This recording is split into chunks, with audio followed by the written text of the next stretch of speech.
Okay, so we're going to start by getting a skin tell reading. I'll actually touch this device. You're going to feel this touching your face. I just put a little Luxe lotion on your face, and you're just going to feel this touch your cheeks.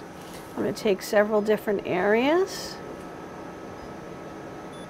And we can see we have 3 readings. I'm going to push the button. You'll hear bada bing. And here's her melanin index, which came up to 14, which is quite low. She's not tanned even though we're in summer. So I'm going to accept that reading. And with a melanin index of 14 at a pulse width of 20 milliseconds, I can actually go 42 to 44 joules, which is a little more than we have. And we're going to go a little more conservative. So we're set to go. So we've got our settings. For pigment, we're going to go 20 milliseconds, 40 joules per centimeter squared. Let's get our eye protection on the patient. And everybody will put their pulse light glasses on. Okay. So there's nice cooling in this tip. You're going to feel the cooling, and you'll feel 1 pulse. And you're going to just see a train of pulses coming down. If you need to break it all, you let me know. And in just a minute, Jessica will come in with the Zimmer chiller to chill you. So Laura, the Max G is a phenomenal device. It's actually not a laser. It's an intense pulse light, but with a very specific spectrum that is made to absorb blood vessels, and it also gets pigmentation. So every laser or device hits a target, and this one goes after vessels and pigmentation. In your case, you have more pigmentation. Now, some of these are keratoses, and what we don't get with the Max G, we're going to get with the 1540 fractional non-ablative laser. And we'll just get a look, and the skin looks perfect. So we like to see a nice little skin response. So here we're just going to continue with the Max G treatment, which has a spectral filter that's very unique and different than many other technologies. The wavelengths coming out of here are 500 to 670. That's quite specific for superficial blood vessels, and it gets nice pigmentation. Then there's a filter that actually filters out bands that would not absorb hemoglobin. So in case we need to get blood vessels, we want to get coagulation with high energy and a short pulse width.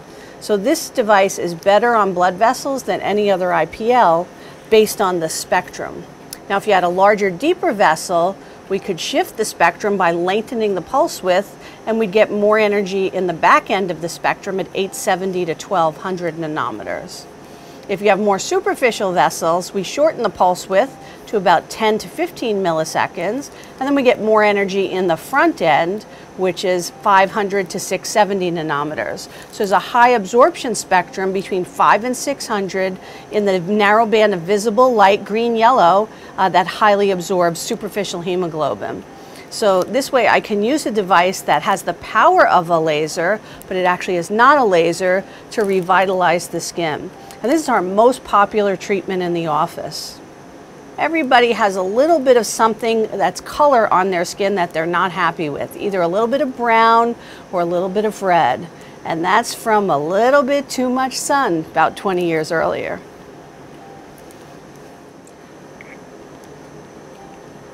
So when I hit a lentigo, a sun freckle, and of course we're sure that Laura's had a good skin check and she doesn't have any worrisome or concerning pigmented lesions, she just has signs of sun damage, we're going to notice that there's a little immediate darkening, and tomorrow the brown spots that are below the surface of the skin will get very dark brown, almost like you put coffee grounds on your fingertips and put them on your face. Then they'll come up and slough off with the epidermal turnover cycle, and on most people in the face that takes about 5 to 7 days. Now there's nice cooling in this tip, and this is the most expensive and safe kind of cooling that you can have. Under the tip here we have a nice sapphire crystal, and this crystal is maintained at a temperature of 5 degrees centigrade. There's a feedback loop to the laser and the Icon device where if it's not 5 degrees centigrade, we won't fire. So this is called dynamic contact cooling, and it's a built-in safety mechanism, which is fabulous because we always can count that our tip has 5 degrees centigrade cooling. And that protects the competing pigment in her epidermis, and we won't see any whitening, any blisters. Of course, those are potential adverse events from any laser or light treatment. So as we're treating, I actually see a nice tissue reaction, and this is what we want to see. We want to see that the patient is developing some confluent erythema around the targets. Those targets are called chromophores, and the chromophore for the MAXG, of course, is pigment and blood vessels. Little snappy there over the sinus, so she's going to see the light. So I'm going to remind her that her face is completely protected, her eyes are completely safe, even though you can see some of the light. And she has some lentiginous changes on her nose, so I expect a nice response. So we can see some initial darkening, and if we wait a few minutes, you see perilesional erythema, redness around the lesion, and that's our clinical endpoint. And boy, she looks fabulous. We're almost done with the MAXG. Let's turn all the way to this side. And I'm going to be able to treat her without moving to the other side of the table, which is very handy. I'll take a white gauze, please.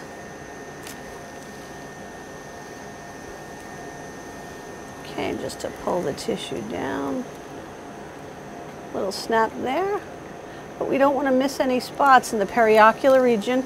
I do want to always stay over orbital bone. I don't want any of the light in the infraorbital rim. And thank you, Jessica, for tractioning out the skin so we can get nice delivery of energy to our targets.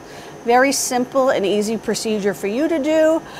You can delegate this to your staff depending upon your state laws and your comfort level with your staff's education. So I'd like to cover the whole field, 1 to 2 passes until we get our clinical endpoint. And the last part will be the forehead, where she does have some light lentigos.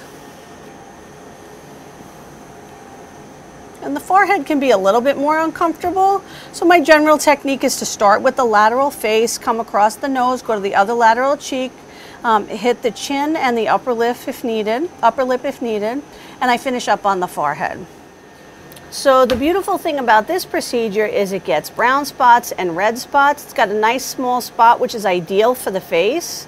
If I was going to the décolleté, I would actually switch to the YS handle, which gets mostly pigment. That's a spectral output of 525 to 1200. So we'll put some Luxe lotion in that 4mm tip. Thank you.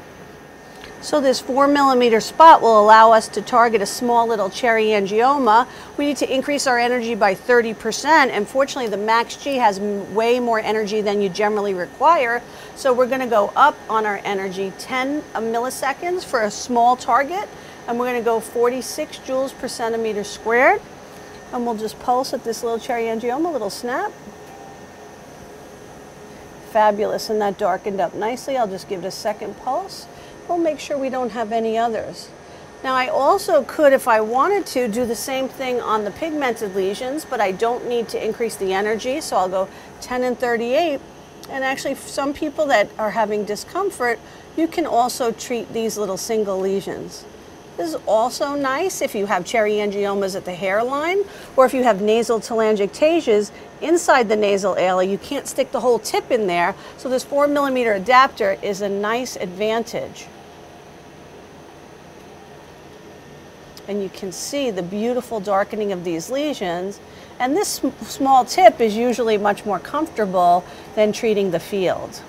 But you can see the advantage of speed of treating the field, and then you don't have any skip areas. So a nice skin revitalization.